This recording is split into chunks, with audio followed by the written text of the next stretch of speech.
Una sola llamada al Pentágono fue todo lo que hizo falta para desmoronar sus carreras, un momento irreversible que revelaría al mundo que la injusticia, por más oculta que esté, no tiene dónde esconderse. Lo que debía ser un recorrido sin incidentes por una de las regiones más tranquilas de Luisiana, el tipo de lugar que la mayoría de los viajeros simplemente atraviesa rumbo a otros destinos, terminó convirtiéndose en algo que nadie podría haber previsto. La general Esperanza Herrera, una oficial condecorada y experimentada del ejército estadounidense, había transitado por caminos rurales como ese más veces de las que podía contar. No llevaba escolta de seguridad, ni una caravana de SUVs con vidrios polarizados siguiéndola. No había luces intermitentes ni despliegue público. Solo ella, sola al volante de un automóvil alquilado, concentrada exclusivamente en llegar a su destino. La esperaba una reunión urgente y confidencial en la base aérea de Barzale, y los retrasos no estaban en su agenda. Pero en algún punto del trayecto, entre las ciudades de Lake Charles y Shreveport, justo en las afueras de un pequeño y casi desconocido pueblo llamado Mosod, algo interrumpió su avance. La señal de su teléfono seguro, emitido por el gobierno, comenzó a debilitarse, barra por barra, la conexión caía. Necesitaba hacer una llamada de inmediato, no podía esperar ni una hora, ni siquiera unos minutos. Era una situación de ahora o nunca. Sus ojos detectaron una gasolinera vieja y descuidada al costado de la carretera. El letrero desgastado decía Kelly Fuel and Food. El pavimento del estacionamiento estaba agrietado y disparejo, un sitio claramente olvidado por el tiempo. Pero serviría. Maniobró el auto hacia un costado del edificio, estacionando lejos de la entrada principal. Cerca, varios lugareños conversaban apoyados en camionetas, secándose el sudor de la frente bajo el calor denso y húmedo del sur. Esperanza no lo pensó dos veces. Para ella, era solo una breve parada, un momento para recuperar señal, hacer su llamada y continuar. Tomó su dispositivo seguro, bajó del auto, caminó unos pasos hacia un espacio más abierto, y se llevó el teléfono al oído. General Herrera. Verificando identidad. Iniciando informe seguro, dijo con una voz calmada, entrenada y firme, el tono de alguien acostumbrada a conversaciones clasificadas. Del otro lado, el oficial del Pentágono no perdió tiempo. Comenzó de inmediato con el informe. Movimientos sensibles en tiempo real, órdenes críticas, información reservada al más alto nivel de seguridad. Mientras escuchaba con atención, Esperanza hacía lo que sus años de servicio le habían enseñado: mantener una observación constante y discreta del entorno. Sus ojos se desplazaban con naturalidad por el estacionamiento, sin perder el enfoque en la llamada. No tardó en notar pequeños cambios. Un par de personas cerca de las bombas comenzaron a mirarla. Sus conversaciones se ralentizaron mientras ladeaban la cabeza. Ella no se parecía a las personas que normalmente se detenían allí. No llevaba ninguna credencial visible, ninguna insignia. No vestía un uniforme militar que revelara su rango o función. Su atuendo era deliberadamente simple: jeans, zapatillas desgastadas, una chaqueta verde oliva suelta y una gorra de béisbol calada sobre sus rizos cortos. Nada en ella gritaba «general», y eso era exactamente lo que pretendía. Pero no todos lo vieron de la misma manera. Dentro de la estación, detrás de un mostrador abarrotado de chicles, boletos de lotería y productos impulsivos, una mujer llamada Carmen Morales la observaba con recelo. De unos 50 y tantos años, cabello rubio recogido en un moño apretado, el rostro marcado por las líneas de quien ha pasado la vida frunciendo el ceño y juzgando a los demás. Carmen no vio una heroína de guerra. Ni siquiera vio a una mujer haciendo una llamada importante. Vio lo que decidió ver: una desconocida, una amenaza, un problema. Sin dudarlo, Carmen levantó el viejo teléfono de línea de la estación y marcó a la comisaría local. Habló en voz baja, procurando que los clientes no oyeran. «Sí, hola. Tenemos a una mujer sospechosa junto a las bombas», susurró, su tono ya cargado de prejuicio. «Está actuando raro. Podría estar drogada o algo así. Parece problemática. Sería bueno que mandaran a alguien a revisar». Colgó antes de que pudieran hacerle demasiadas preguntas. Al otro lado del pueblo, el radio de la patrulla se encendió con la transmisión. Dos oficiales, aburridos en su turno habitual, escucharon el reporte y se lanzaron miradas cómplices. Era otro día lento en Moswood. Nada emocionante pasaba nunca, y esta parecía una buena oportunidad para romper la rutina. Se pusieron las gafas de sol, encendieron el motor y aceleraron en dirección a la gasolinera, una pizca de adrenalina alimentando el tedio. Mientras tanto, Esperanza seguía junto a su auto, concentrada en la conversación. Lo que recibía en su auricular era esencial, información que no podía ser interrumpida por nada. No tenía idea de que, mientras absorbía esas órdenes, otro tipo de tormenta avanzaba directo hacia ella. Justo cuando estaba recibiendo el siguiente conjunto de instrucciones, un destello repentino de luces rojas y azules comenzó a reflejarse en los cristales de la estación, parpadeando como una advertencia silenciosa. En un instante, la atmósfera cambió. El ruido agudo de neumáticos deslizándose sobre grava suelta llenó el aire cuando la patrulla irrumpió en el estacionamiento. Piedras pequeñas salieron disparadas bajo las llantas, repiqueteando sobre el asfalto agrietado. Esperanza bajó el teléfono de forma instintiva, entornando los ojos ante las luces intermitentes que ahora la rodeaban. Y así, todo comenzó a cambiar. Las luces rojas y azules de emergencia parpadeaban con un ritmo frenético. Antes de que la patrulla se hubiera detenido por completo, ambos oficiales ya habían saltado del vehículo con una urgencia casi coreografiada. El más alto de los dos, el oficial Ricardo Vega, un hombre de unos 30 y tantos, cabeza rapada, pecho ancho como un tambor, se llevó la mano al cinturón de inmediato, desabrochando la presilla de su funda con un movimiento rápido, instintivo, ensayado 1000 veces. A su lado, el oficial Miguel Delgado, más joven, más delgado y con una energía inquieta que no transmitía autoridad sino ansiedad, lo imitó sin pensarlo. Parecía alguien más interesado en imponer que en proteger, más enfocado en parecer duro que en actuar con sensatez. Su aproximación lo decía todo: pasos tensos, espaldas rígidas, ojos entrecerrados. No eran hombres que venían a hacer preguntas. Se movían como quienes ya habían decidido que una amenaza debía ser neutralizada. Esperanza sintió como la atmósfera a su alrededor se volvía espesa, pesada, eléctrica, como si el mismo aire esperara una chispa para explotar.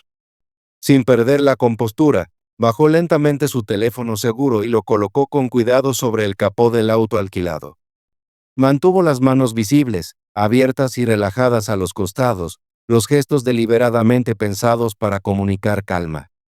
Cuando habló, lo hizo con una voz medida, inquebrantable, clara, disciplinada, el tipo de tono que solo se adquiere después de décadas de mando. Era la voz que le enseñaron a forjar en West Point, mucho antes de que su nombre significara algo. «Buenas tardes, oficiales», dijo, con cortesía firme. «¿En qué puedo ayudarles?» «Licencia y registro». «Ahora», espetó Vega, su voz más acusadora que profesional. Esperanza asintió ligeramente, sin apuro ni nerviosismo. Dio un paso medio hacia adelante, moviendo el brazo hacia el bolsillo trasero con lentitud precisa, su lenguaje corporal tan neutro como seguro. «Por supuesto», respondió. «Mi identificación está aquí mismo. Soy oficial en servicio activo, General Esperanza Herrera.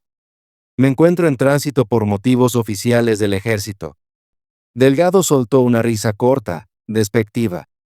«¿General? ¿En serio?», se burló. «¿De verdad esperas que nos traguemos eso?». Sin reaccionar a la provocación, Esperanza sacó su billetera, desplegó cuidadosamente su credencial militar y las órdenes de traslado firmadas por el gobierno federal, y las extendió hacia los oficiales con manos firmes y serenas. Vega las arrebató sin decir una palabra. Les echó un vistazo fugaz antes de negar con la cabeza y lanzar los documentos sobre el capó del auto, como si fueran basura. «Esto es falso», declaró con frialdad, como si no existiera otra posibilidad. Esperanza parpadeó, incrédula. Por primera vez, se sintió descolocada. «Señor, le aseguro que», intentó decir. «Cállate», interrumpió Delgado, elevando la voz y acortando la distancia. ¿Crees que puedes venir a hacerte la lista a este pueblo? Elegiste el lugar equivocado para jugar. Algunas personas ya se habían reunido cerca. Clientes saliendo de la tienda, conductores que habían detenido sus vehículos junto a los surtidores, empleados con el uniforme de la estación. Nadie intervino. Algunos susurraban. Algunos reían. Ninguno hizo nada. Dentro de Esperanza, todo su entrenamiento militar gritaba, desescalada. Pero otra parte, más antigua, más visceral, le decía que estos hombres no estaban interesados en hechos.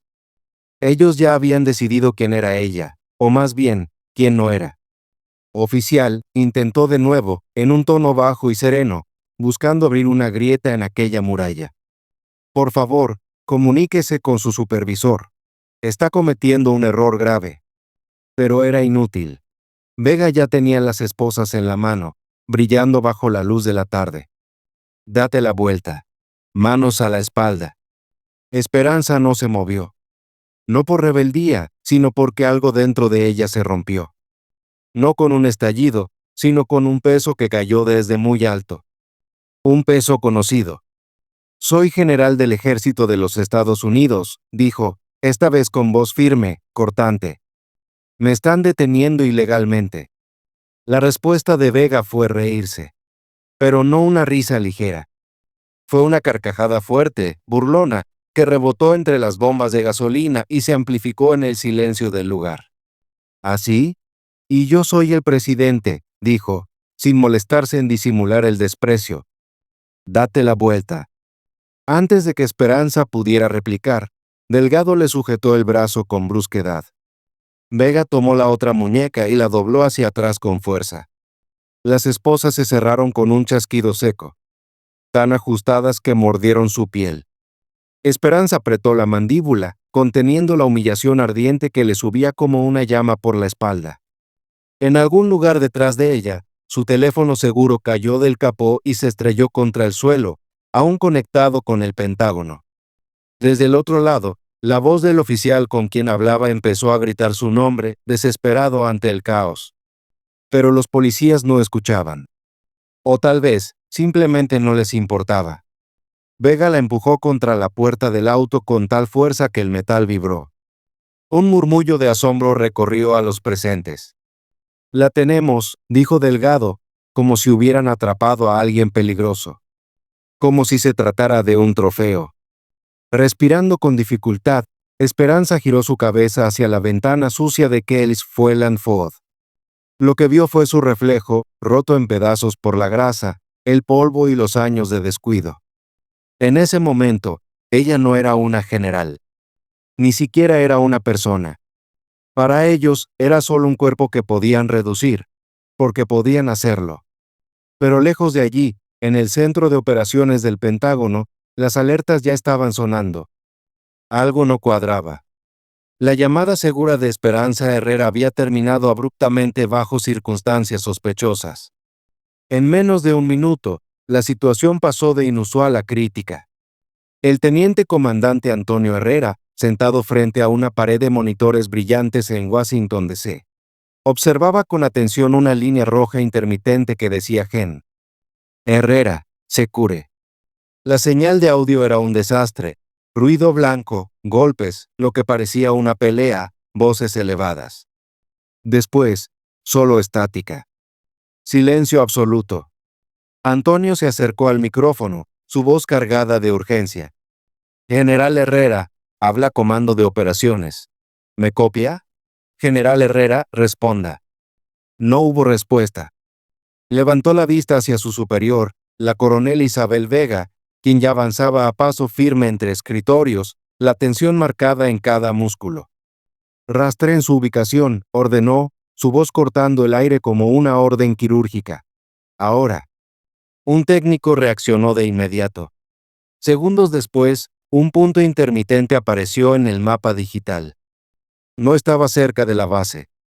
Estaba detenida en una pequeña gasolinera al costado de la Ruta 171, en un pueblo llamado Mossad, una mancha en el mapa que la mayoría del personal del Pentágono no podría haber localizado ni con ayuda. La coronel Vega se inclinó sobre el hombro de Antonio, mandíbula apretada, voz tensa pero controlada. Contacta a seguridad de Barksdale y ponme en línea con Jack. Si a Esperanza le ha pasado algo, nos movemos ya. Mientras tanto, en Moswood, Esperanza estaba sentada en la acera, esposada, la espalda contra la pared de la estación. ¿Cuál es tu nombre real?, le preguntó Delgado, inclinándose sobre ella como una sombra hostil. ¿Para quién trabajas en realidad? Esperanza exhaló lentamente por la nariz. Su mirada no temblaba. Tienen mi identificación, dijo con voz pausada. Mis órdenes de traslado. Todo lo que necesitan está ahí. Vega soltó un resoplido sarcástico. Estás a 2 segundos de ser arrestada por obstrucción. No provoques. Esperanza no dijo nada. No iba a suplicar. No les daría el gusto. Por el rabillo del ojo, vio teléfonos levantarse. Personas grabando, susurrando, documentando. Y entonces, Carmen, la encargada de la estación, salió a la puerta. Brazos cruzados. Sonriente. Una sonrisa que parecía disfrutarse como quien ve una pelea en el patio de su casa. Todo se estaba desmoronando. Y nadie parecía dispuesto a detenerlo. De pronto, la radio de Delgado chirrió. La voz del despacho irrumpió con claridad. Unidad 3, confirmen que tienen al sujeto bajo custodia.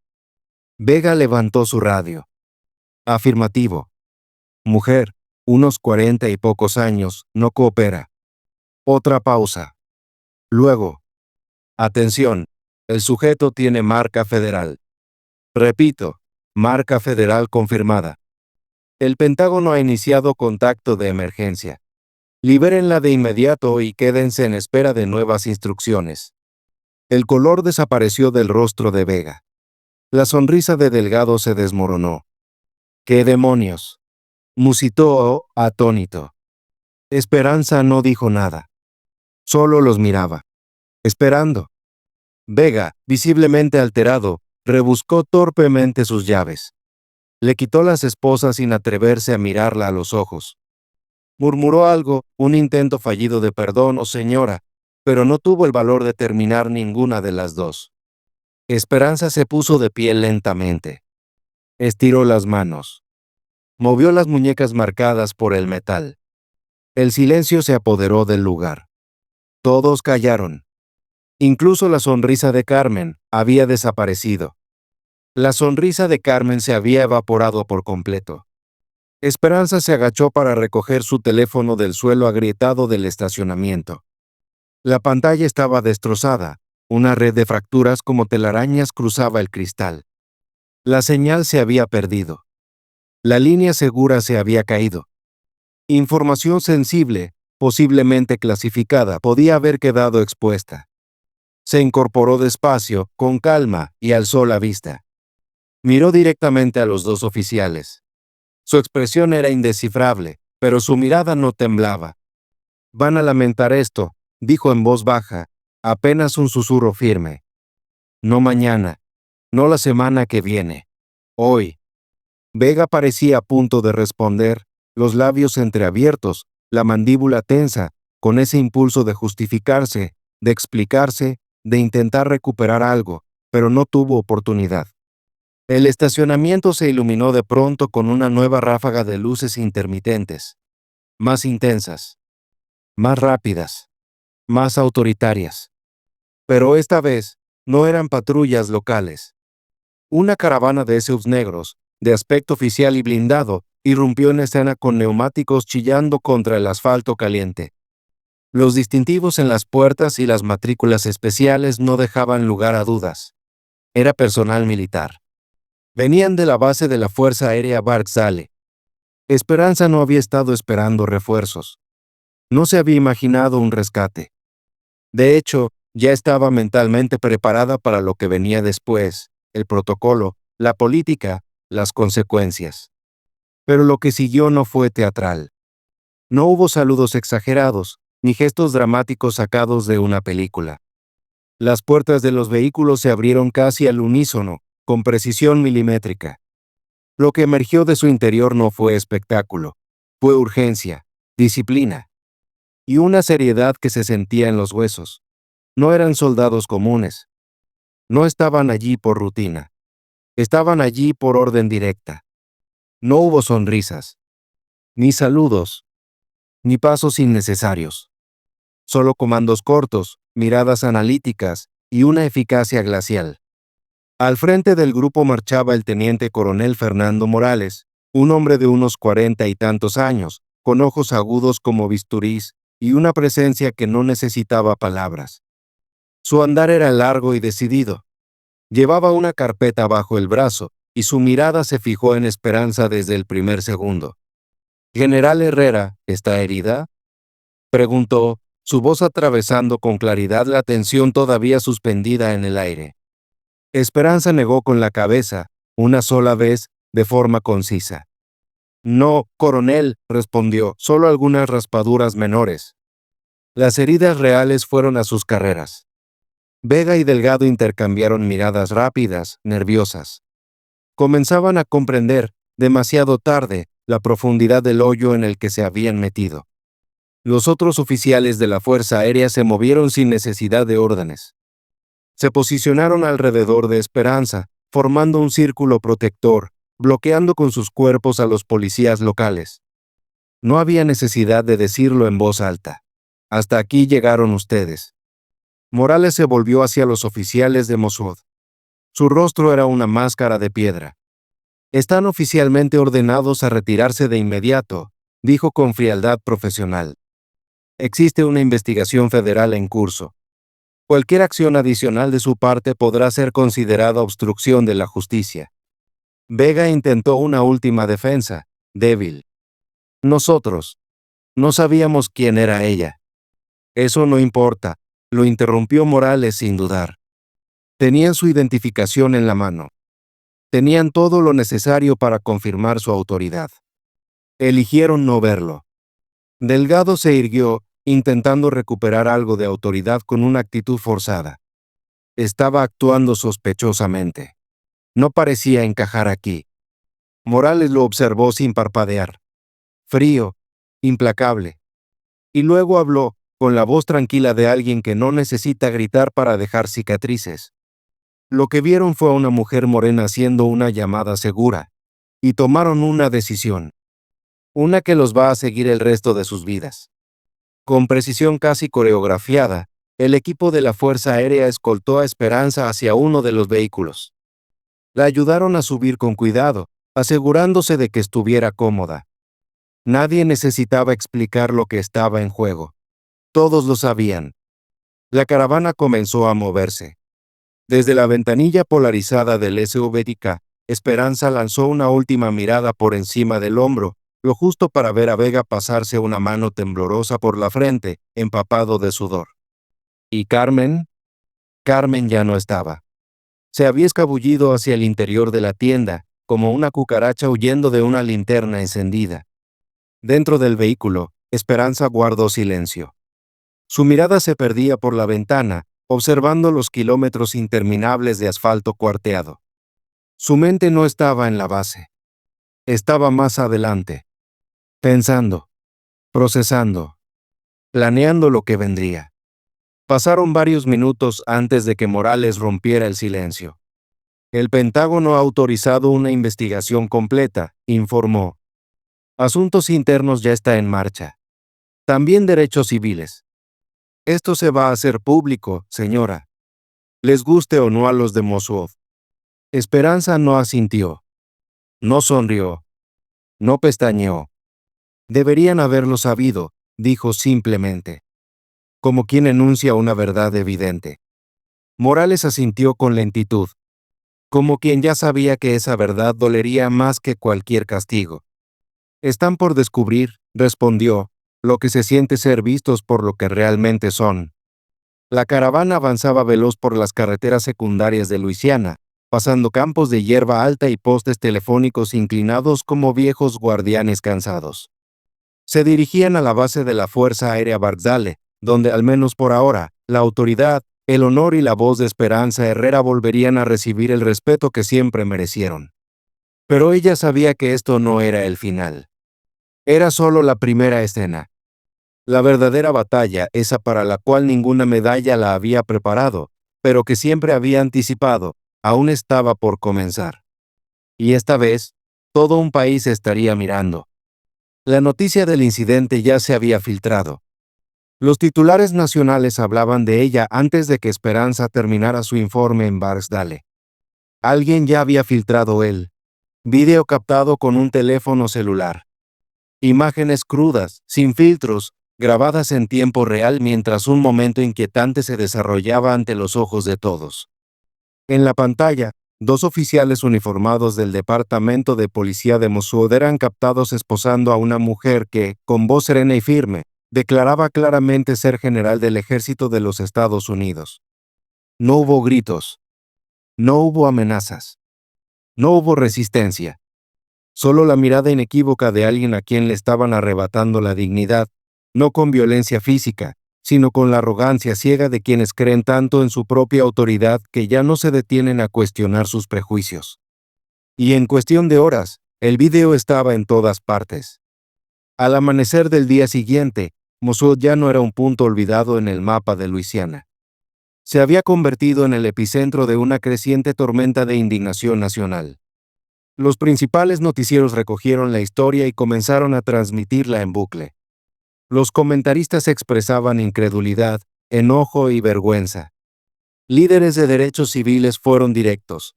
Lo llamaron lo que era, un caso flagrante de perfilamiento racial y abuso de poder. Video captado con un teléfono celular. Imágenes crudas, sin filtros, grabadas en tiempo real mientras un momento inquietante se desarrollaba ante los ojos de todos. En la pantalla, dos oficiales uniformados del Departamento de Policía de Mosul eran captados esposando a una mujer que, con voz serena y firme, declaraba claramente ser general del Ejército de los Estados Unidos. No hubo gritos. No hubo amenazas. No hubo resistencia. Solo la mirada inequívoca de alguien a quien le estaban arrebatando la dignidad, no con violencia física, sino con la arrogancia ciega de quienes creen tanto en su propia autoridad que ya no se detienen a cuestionar sus prejuicios. Y en cuestión de horas, el video estaba en todas partes. Al amanecer del día siguiente, Mosul ya no era un punto olvidado en el mapa de Luisiana. Se había convertido en el epicentro de una creciente tormenta de indignación nacional. Los principales noticieros recogieron la historia y comenzaron a transmitirla en bucle. Los comentaristas expresaban incredulidad, enojo y vergüenza. Líderes de derechos civiles fueron directos. Lo llamaron lo que era, un caso flagrante de perfilamiento racial y abuso de poder.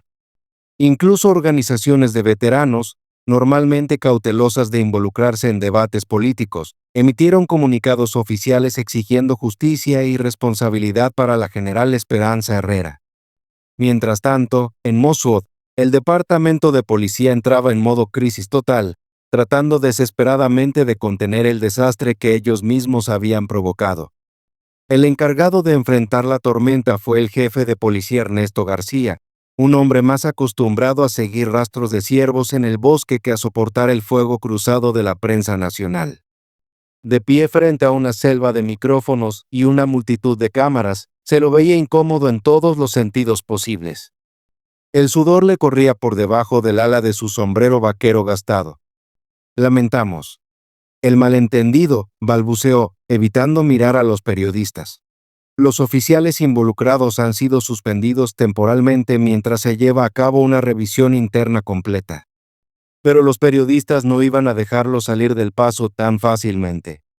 Una joven reportera de Baton Rouge lo interrumpió a mitad de frase, su voz cortando el aire espeso del mediodía. Jefe García, ¿cómo explica que oficiales entrenados no fueran capaces, o no quisieran, reconocer una credencial militar válida? ¿Tuvo la raza de la persona detenida algo que ver con este llamado malentendido? García se trabó. Tropezó con sus propias palabras, recurriendo a una vaga explicación sobre tensiones elevadas y errores de identidad.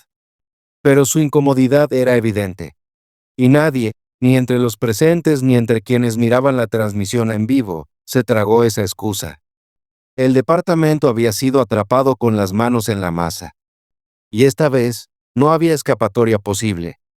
Mientras tanto, Los oficiales Vega y Delgado habían desaparecido del radar. No ofrecieron declaraciones. No se presentaron en público. No asumieron ninguna responsabilidad. Pero su silencio no los protegió. Sus nombres se filtraron en cuestión de horas. Al día siguiente, estaban estampados en portadas de periódicos, apareciendo en rótulos de televisión y siendo diseccionados en cada rincón de las redes sociales. Hilos de Twitter, foros de protesta, videos virales en Instagram. Los hashtags estallaron. Voces anónimas dentro del mismo departamento policial comenzaron a hablar, revelando lo que muchos ya sospechaban. Ambos oficiales tenían antecedentes. Quejas por uso excesivo de fuerza. Acusaciones previas por perfilamiento racial. Incidentes que, hasta ahora, habían sido ignorados, minimizados o directamente encubiertos. Pero esta vez no. Abogados de derechos civiles de Nueva Orleans y Washington se presentaron denuncias federales formales en nombre de Esperanza. El Departamento de Justicia de los Estados Unidos abrió una investigación independiente. Incluso el gobernador de Luisiana se pronunció públicamente, calificando lo ocurrido como un acto horroroso de injusticia contra una heroína nacional condecorada. Y en ese punto, la historia ya no giraba únicamente en torno a Esperanza. Se había transformado en algo más grande, en algo profundamente colectivo. Era sobre cada persona que alguna vez fue ignorada, rebajada o tratada como sospechosa sin motivo. Sobre cada individuo que fue juzgado no por lo que hizo, sino por lo que parecía ser. Por un uniforme que no llevaba. Por un color que no podía cambiar. Por una percepción que nunca pudo controlar. En Barksdale, Esperanza estaba siendo informada constantemente. Su equipo legal se comunicaba con ella cada hora. Funcionarios del Pentágono le hacían llegar actualizaciones. Incluso un enlace directo desde la Casa Blanca estaba solicitando informes periódicos. A pesar de todo, Esperanza respondía con la misma compostura y resolución que había utilizado al comandar operaciones en zonas de guerra. Su voz seguía siendo firme, sus palabras claras, su temple inalterable. No había rabia en su tono, solo verdad. Solo propósito. Pero cuando se encontraba sola, en la quietud de sus aposentos, lejos del ruido y los despachos, el peso real de todo aquello caía con fuerza sobre su pecho. No porque le sorprendiera, sino porque, después de todas las medallas, de toda una vida de servicio, después de cada sacrificio entregado, en un polvoriento estacionamiento de una gasolinera en Mossad, nada de eso había importado. Y aún así, Esperanza no era alguien que huyera de las batallas. Jamás lo había hecho, ni en el campo, ni en la política, ni en la vida. Y no iba a empezar ahora. Pero también sabía algo más. Si iba a hablar, sería en sus propios términos. No solo por ella, sino por cada rostro silencioso que la observaba desde la sombra. Por cada testigo mudo que necesitaba ver que alguien podía, por fin, alzar la voz. La conferencia de prensa fue programada para el mediodía de un sábado húmedo y pesado, justo frente a las puertas principales de la base aérea Barksdale. Los medios ya estaban preparados desde temprano. Las cámaras se alineaban como una formación militar. Los trípodes cubrían el césped como un bosque de patas metálicas. Los micrófonos se apilaban en racimos caóticos, con cables enredados como raíces extendidas por el suelo. Los periodistas murmuraban por sus teléfonos, secándose el sudor de la frente mientras esperaban el momento. El aire era denso, espeso, cargado con una clase particular de tensión, esa que solo aparece cuando está a punto de escribirse una página importante en la historia.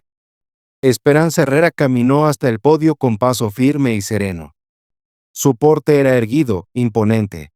Vestía su uniforme de gala completo, decorado con cada medalla, cada insignia ganada con años de entrega, por primera vez en lo que parecía una eternidad, ella volvió a vestir su uniforme de gala. Las medallas relucían bajo el sol del mediodía, reflejando destellos de luz mientras descansaban sobre la profunda tela azul marino que había llevado décadas de servicio. Su postura era firme, los hombros erguidos con determinación. Su mirada no se desvió, ni ante los objetivos de las cámaras, ni ante la multitud, ni ante el peso de la historia. No estaba allí para ofrecer consuelo. No estaba allí para suavizar verdades o hacer sentir cómodos a quienes se aferran a sus ficciones. A su derecha, el coronel Morales permanecía de pie con los brazos cruzados sobre el pecho. Su sola presencia proyectaba una protección silenciosa que decía más que cualquier discurso. Del otro lado, algunos altos mandos del Pentágono observaban en silencio, rostros serios, inmóviles, sobrios. Antes del evento, le habían ofrecido a Esperanza un conjunto de frases preparadas con esmero. Lenguaje diplomático. Términos seguros. Una ruta calculada para sortear el campo minado. Ella rechazó todo aquello, con cortesía, pero sin titubear. Cuando finalmente comenzó a hablar, su voz se alzó con una fuerza tranquila. Cortó el murmullo de los generadores, el zumbido de los vehículos de prensa, el clic constante de los obturadores. Cortó incluso el calor denso que vibraba sobre el asfalto. Mi nombre es General Esperanza Herrera, dijo con un tono sereno, pero que no dejaba lugar a dudas. Durante 29 años, he servido a esta nación. He liderado tropas en zonas de guerra. He asesorado a presidentes en ejercicio. He defendido los principios escritos en nuestra Constitución, no solo con palabras, sino con acciones y lealtad. Y, sin embargo, ayer, en un estacionamiento de Moswood, Luisiana, nada de eso importó. Hizo una pausa. Dejó que sus palabras reposaran en el aire espeso, como el polvo que se niega a sentarse del todo. No fui juzgada por mis décadas de servicio, continuó. No por las insignias sobre mis hombros, ni por las estrellas en mi pecho. Fui juzgada por el color de mi piel. Y por las historias que otros decidieron inventar sobre mí, antes de que pudiera pronunciar una sola palabra. Los periodistas llenaban páginas enteras, escribiendo a toda velocidad. Pero Esperanza no estaba allí para alimentar titulares. No hablaba para ellos. Hablaba para quienes vieron el video con la mandíbula apretada y el corazón encogido. Para quienes reconocieron en su voz un eco conocido, porque esa herida también era suya. Hablaba para todos los que alguna vez fueron malinterpretados, etiquetados, o tratados como amenazas simplemente por existir. No estoy aquí para pedir disculpas, dijo, clara y frontal.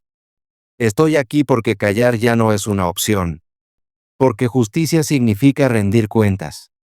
Porque el respeto no puede ser condicional.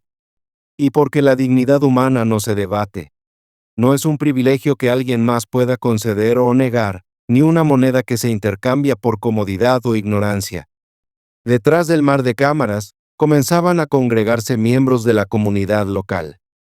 Familias, en su mayoría morenas y negras, acompañaban a sus hijos. Veteranos jubilados con gorras descoloridas asentían en silencio.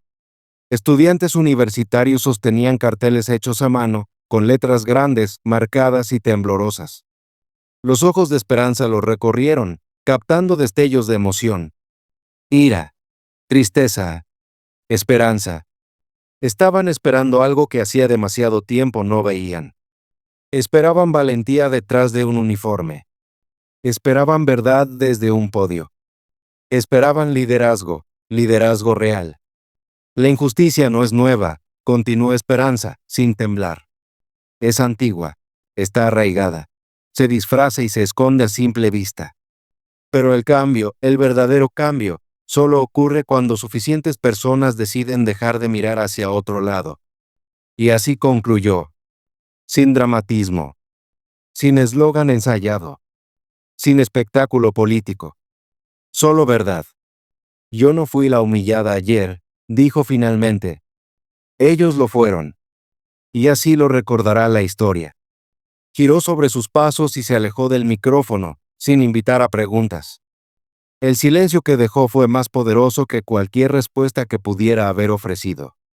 Al principio, los aplausos fueron tímidos, unas cuantas palmadas dispersas, como las primeras gotas antes de una tormenta. Pero pronto, se multiplicaron. Se hicieron más firmes. Y crecieron hasta convertirse en algo imposible de ignorar. No era solo un aplauso. Era reconocimiento. Mientras regresaba a la base, Esperanza no aceleró ni disminuyó el paso. Caminó con la misma cadencia deliberada y firme que la había llevado por campos de batalla y salas de estrategia. Paso a paso, como si cada pisada llevara no solo su historia, sino la de muchos. Porque así era. Sabía que el mundo no cambiaría de la noche a la mañana. Sabía que los corazones no cambian con un interruptor. Y sabía que por cada titular habría resistencia. Pero también sabía algo más. Incluso si el cambio no llegaba durante su vida, podía comenzar ahora. Aquí, con ella. Porque eligió no quedarse callada. Y el silencio, frente a la injusticia, es rendición. Y Esperanza Herrera jamás había sido de las que se rinden.